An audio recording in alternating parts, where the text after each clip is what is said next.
Are you looking to tow your fifth wheel down the road with a little bit more cushion, not only for you and the passengers in your truck, but also the truck and all the contents in your camper? Well, you can do that by adding a cushion pin box. This one is from MORryde, and this is going to allow you to absorb shock at the connection point, which is going to translate to a better towing experience across the board for all of the truck, trailer, and people involved.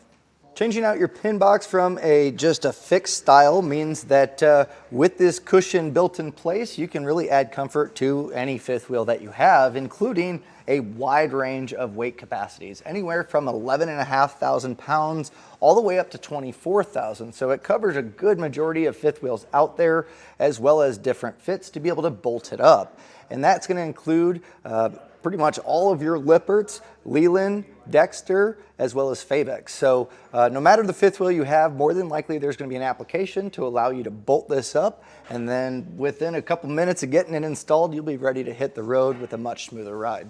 Now, the best way to figure out what fit that you need is going to be looking at your original pin box. So ours originally had the Lippert Rhino box, which is coming standard on a lot of different new manufacturers.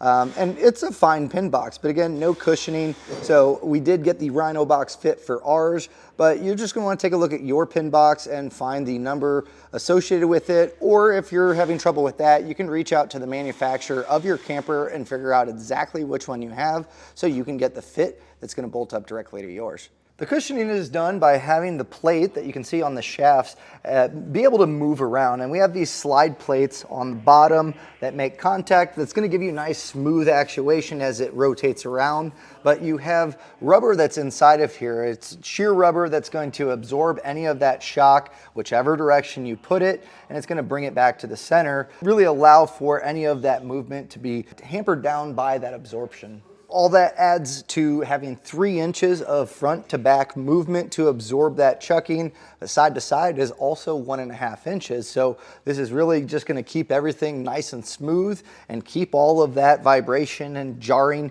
into the suspension of it. And again, that's going to translate across the board to truck and camper. No matter what brand that you have that you're going to be replacing, it pretty much installs all the same. You're going to be taking your old one out, and generally you're going to just have some larger bolts. Ours were 5/16 today, kind of depends on your application. You'll just simply take those out and take your old pin box out. Now it is heavy, so getting the new one in, you're going to want an extra set of hands to be able to raise that up into place and then bolt it up according to the height that you want it adjusted to get your camper and truck nice and level.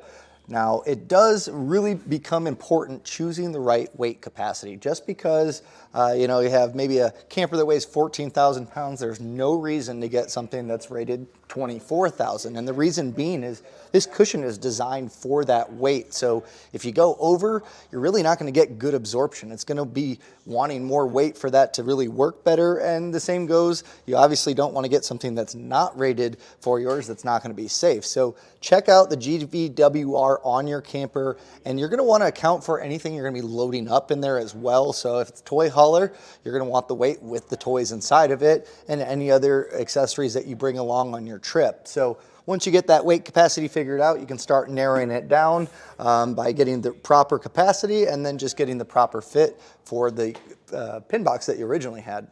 Now, if you're not sure of your GVWR, generally you can go on the side of your camper and there's going to be a tag that you can read out exactly what the weight is. And again, you need to account for anything else that you're loading. So on ours today, just taking a look, we can go down to our GVWR. Ours is 17.695. That's just going to be without anything else loaded. So we did go with a higher capacity one on here, but it's going to be a great application.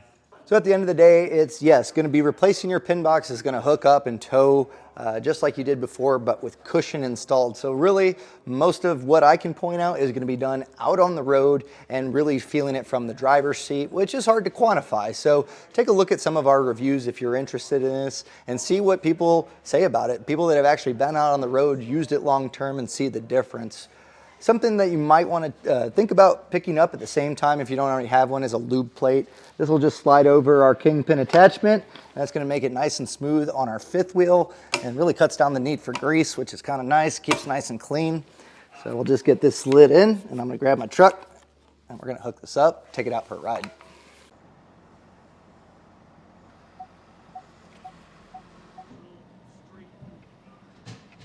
We got it all hooked up. We got it to a B&W sliding companion, which is a great fifth wheel. We have a 250, a newer King Ranch. So it's a heavy duty truck. This is a heavy duty trailer. So I think it's gonna be a really good application. We're gonna hit some bumps out in the parking lot. I'll do some stopping. We should be able to see this actuate, and really all that actuation means that it's not translating to our truck and camper. So let's take it out. More times than not, I love fifth wheels because they can turn well. It puts the weight where it needs to be, but generally that does come with some pushing around on the combo of the truck and trailer. Again, this is a big truck, so normally it can handle this weight no problem, but it's no shortage of clunking around normally, and I'm not really feeling that here today. So I'm gonna get a few more, I'm gonna drive around, hit some curves, and hit the brakes, see what it does, and see if we can tell the difference. First initial thought though is it's already quite a bit smoother. I mean, this is a heavy trailer behind me, and it doesn't really seem like a whole lot, where normally you hear the doop, doop, doop and shifting around. I'm gonna hit the brakes here.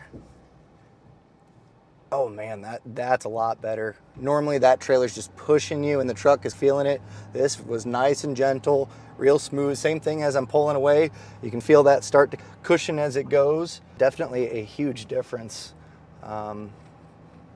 So we're gonna go hit our bumps course, and that's really where this is gonna shine, especially, you know, out on the highway. You hit the transfer plates on, you know, an overpass or something, and that's where you really start to feel that just chucking. And the problem is it never really has a chance to settle down with a normal application. It's just metal to metal. There's nothing there to absorb it, and that's not the case here. It's gonna cut down that bouncing back and forth every single time, and that's where you're really gonna find a much greater reduction in any of the jarring movements. So kind of accelerating here, I'm gonna get up to, I'm right at 20 miles per hour.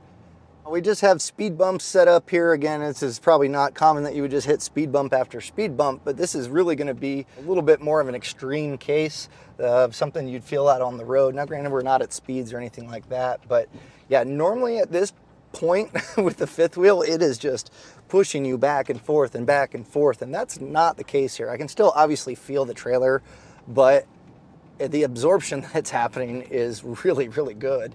After taking it out on the road course, again, I have very limited on-road experience, but just comparing in a parking lot, this makes a world of difference. Now you still feel that initial kind of jerk for a quick second, but it's quickly gone once that cushion takes into place. The big thing is when braking, normally you hit that and you kind of just feel a couple surges of the weight just pushing.